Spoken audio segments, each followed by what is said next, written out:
This is Therapist Clubhouse, a podcast for private practice entrepreneurs. I'm Annie Schusler. Hello. This minisode is part of a 6-part series of minisodes. In each of these 6 minisodes, I am geeking out about an aspect of business that matters. This one is about setting your fees. And you know that matters. So first, I'm going to talk about how you should be setting your fees. Then I'm going to answer a great listener question about fees. So on the podcast a while back, I had a guest, Namrindani McMahill, who said she sets her fees using math. And I love that. Math is going to be a huge factor in how you should set your fees. Here's how you might be doing it now. So you set a quote unquote full fee, and it's based on things like what's the going rate in your area, which, a lot of people in your area might have different opinions about. It's based on what you feel like you can handle saying. It's based on what you think your experience is worth, the value you place on you as a therapist. It's based on how much you pay for your own therapy and the amount you think your colleagues are going to be okay with you charging and what you think your current clients can pay. And it may be based on a whole bunch of other stuff, but those are some of the factors that you may be putting into the pot. And probably you're taking these things way too much into account. And then you also do a little bit of math and you figure out that you could probably make enough if you are to see so many clients at this fee that you'll bring in enough income. That is not a good process. And if you do your fee setting in that way, you're probably not charging enough. And then you're finding yourself in a situation where you're barely getting by. And I'm going to just go through a little bit about why this is not working for you. And even if you fill your practice, it's probably not going to work for you the way you're doing it now. All right. And then I'm going to give you a way to find a better process. I'm not going to leave you hanging. You're missing some really important pieces that you need to put into your fee setting. And I'm going to go over some of those things that you need to take into account when you do set your fees. Number 1, you're probably not accounting for your sliding scale quite enough. And if you don't have a sliding scale, then don't worry about this one. You're not doing it. You're not making this mistake. So if you've got a sliding scale, then what you might be doing is not quite accounting for it when you set your quote unquote full fee. And then maybe you're thinking that part of the solution should be just to raise those people at the bottom of your sliding scale. Usually, I think the problem is more likely what the fee is at the top of your sliding scale. You can make a really big impact on the average fee that you collect by raising your full fee. Raising your full fee perhaps for new people who come in and for the people who you know would be able to bear that fee. You probably didn't set that full fee high enough. And the fee at the top of the scale has to be high enough that even when you're charging less at the bottom of your sliding scale, your average fee is coming out in a way that works for you. With a sliding scale, your fees are only going to go down from your full fee. So if you're setting your full fee at $150, you're not going to have your clients say, well, that's actually too low for me. I'm going to give you more money because I know I can afford more. And you shouldn't accept that anyway. You're the one who's in charge of setting your full fee. So set it high enough that you're sure that it's going to balance your lower fees in your sliding scale. And that's going to make you feel so much more at ease when you look at what's happening with your income. And you can get rid of your sliding scale if you want to, but you don't have to. You can raise that fee at the top.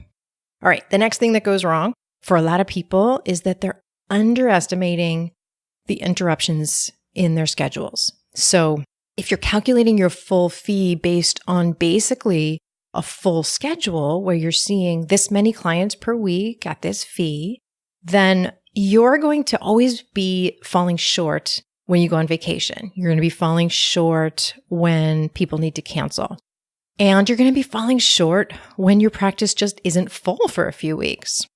So cancellations, attrition, vacations, illnesses, all the interruptions that happen, they've got to be built in. And even if we try to build them in, what I see therapists doing is underestimating the number of interruptions that happen. So when you underestimate, you're going to be financially stressed, even when your practice is generally full. And you're always going to feel like, ooh, can I really afford this vacation? And, a few weeks ago, I talked about vacation and how important it is to build it into your fee. When I ask people how many sessions they have in a week, they usually tell me the number of sessions they have in an ideal week. And I want you to figure out how many sessions you actually have in a week on average when you count in all of those interruptions. And a way to do that is to track what is actually happening. And this part is really easy. You can just take the last 3 months, add up all the sessions you did, and divide by the number of weeks. That would be the simplest way to do it. You can also take a look at adjusting your office policies and actually enforcing the ones you have to decrease those interruptions. Those are really your choices. Either decrease the interruptions or account for them with your fee. If we use math, those are really the 2 ways to do it.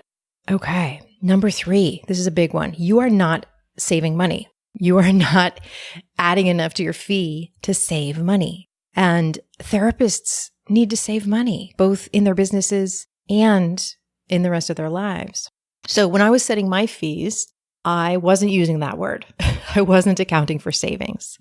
But savings is the path to financial ease in your business and in your life. And of course, there's inner work to do and there's mindset work to do, and that is huge. But there's also savings. And it's really helpful to make your life feel more easeful financially. So build it into your fee and look at what you want to build in for your personal savings so that you're putting away some money besides just what you need for your bills, and you're putting that away before you pay your bills every month.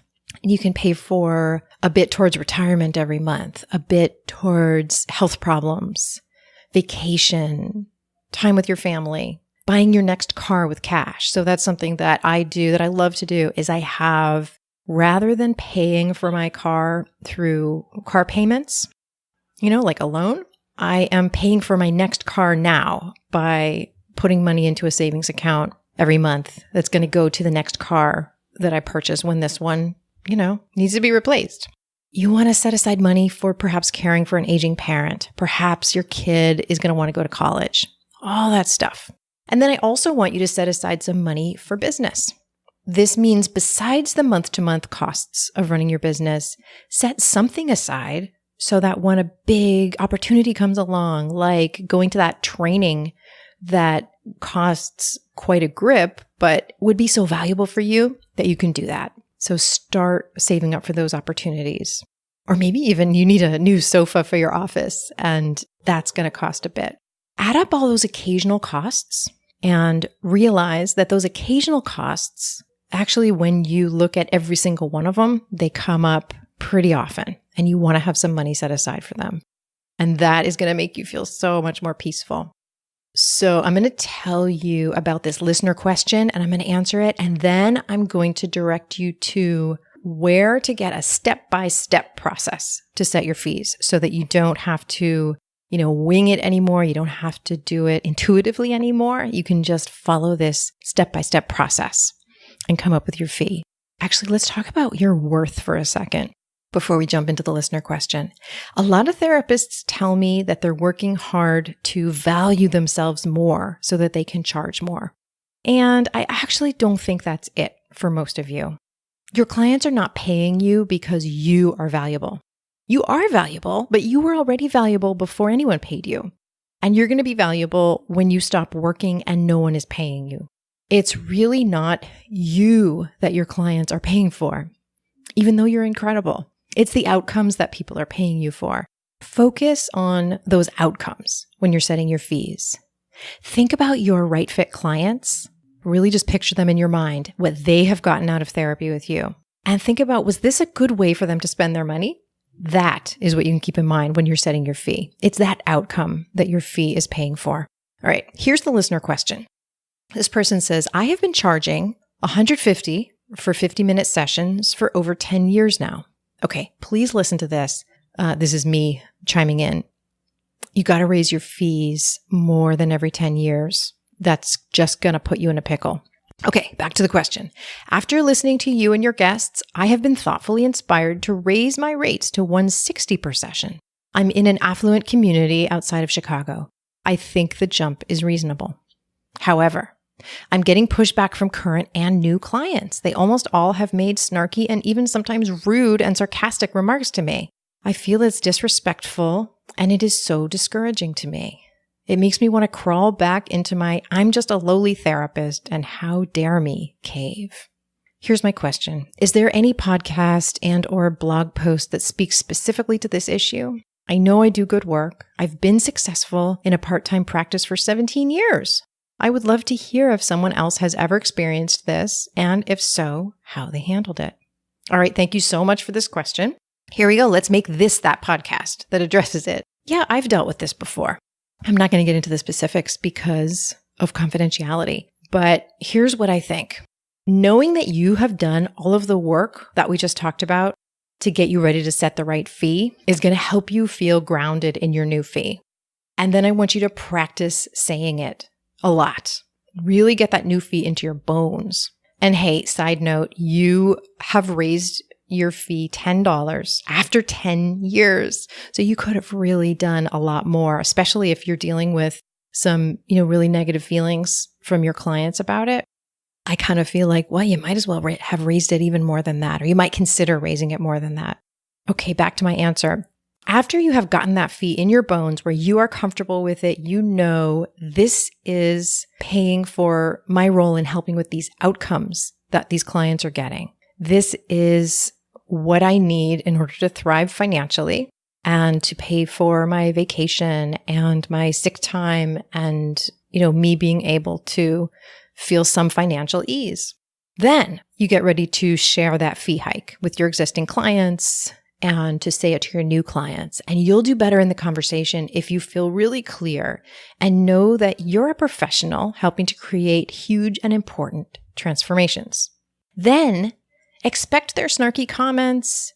They may come, they may not come in the future, but expect them and know that they are about your client's money work. Sometimes it can be about, I can't afford this, and it's really freaking me out to hear that you've raised your fee. But sometimes it's about inner money work, and you can handle it clinically knowing that you're now in a position to help them through their money work because you have done your own important money work. And you raising your fee is a way that you're engaging in that and you're modeling it for them. And you're not alone. This does happen. And I think, it's about getting super comfortable with your fee and modeling that comfort no matter what comes your way. And one thing that I have said before when I got maybe some pushback about my fee has been to stick with what I have just said and then just ask, what's going on for you about this? And open the conversation. So not getting into defensiveness, but just staying in, what's happening for you? All right. Now I had said that I'm going to give you more about how to do this fee setting thing step by step. So if you want my step-by-step training on how to set your fees, head over to coachingwithannie.com/free-training. coachingwithannie.com/free-training. If you're having a hard time jotting that down, just know that you can go to my website, you can click on free trainings at any time, and you'll find it there. It's going to give you a worksheet and a video to take you through the whole process and then help you with some of the mindset work that comes when you have, set a new fee. And also a reminder that if you want to work with me in person in a small group, there is a unique opportunity to do that coming up. It's not something I usually do anymore. So check out Superpower Intensive. It's going to be in Berkeley from Friday, August 24th to Sunday, August 26th. So head over to coachingwithannie.com/intensive to learn about it and apply. And I know that the people who have already signed up as I'm pre-recording this are really wonderful. And they're going to be great to work with for me and for you. Okay, I will see you next week when I talk about marketing your business in a not disgusting way. Take care.